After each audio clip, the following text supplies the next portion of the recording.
नमस्कार शेतकरी बंधूंनो, मी ज्ञानेश्वर चिकणे। आज आहे 6 जून 2026। मान्सून सिंधुदुर्ग जिल्ह्यामध्ये दाखल झालेला आहे।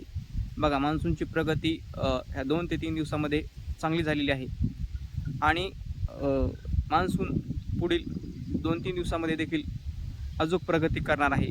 तर पाऊस हा राज्यामध्ये देखील बऱ्याच भागामध्ये राज्यामध्ये पाऊस पडणार आहे।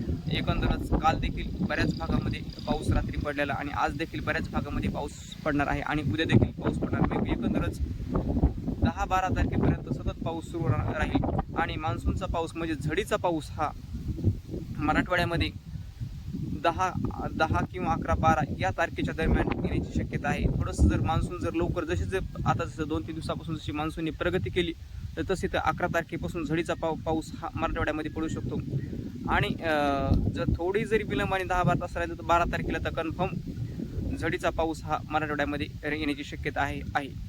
तर एकंदरच आज बऱ्याच भागामध्ये म्हणजेच परभणी जिल्ह्यामध्ये देखील बऱ्याच भागामध्ये पावसाची शक्यता आहे। तसेच जालना जिल्हा, छत्रपती संभाजीनगर, तसेच अमरावती, बुलढाणा, अकोला या जिल्ह्यामध्ये देखील बऱ्याच ठिकाणी पावसाची शक्यता आहे आज आणि उद्या देखील ह्या भागामध्ये पावसाची शक्यता आहे। तसेच आता जास्त पावसाची शक्यता लातूर, धाराशिव, बीड या जिल्ह्यामध्ये मध्यम तर काही ठिकाणी जोरदार देखील पावसाची शक्यता आहे।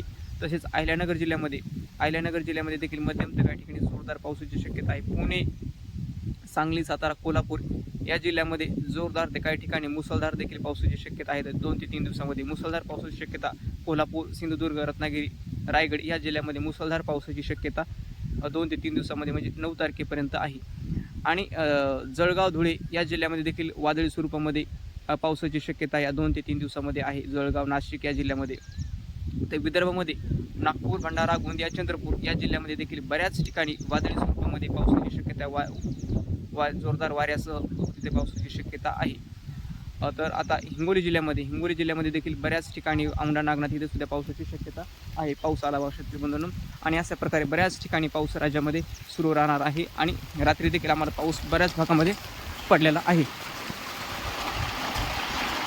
पाऊस आलेला आहे।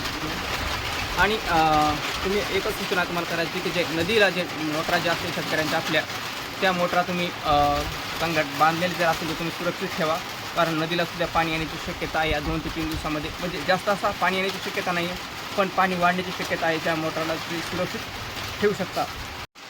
आणि ज्या शेतकऱ्यांना पेरणी करायची आहे, समजा कपाशीची पेरणी, कपाशी लागवड, तर स्वतःच्या निर्णयावर कपाशीची लागवड करू शकता। शेतकऱ्यांना जिथं आता ओल झालेली आहे, जिथे पाऊस पडलेला आहे, ते कपाशीची लागवड तुम्ही करू शकता, तुमच्या निर्णयावर कधीही करू शकता। धन्यवाद।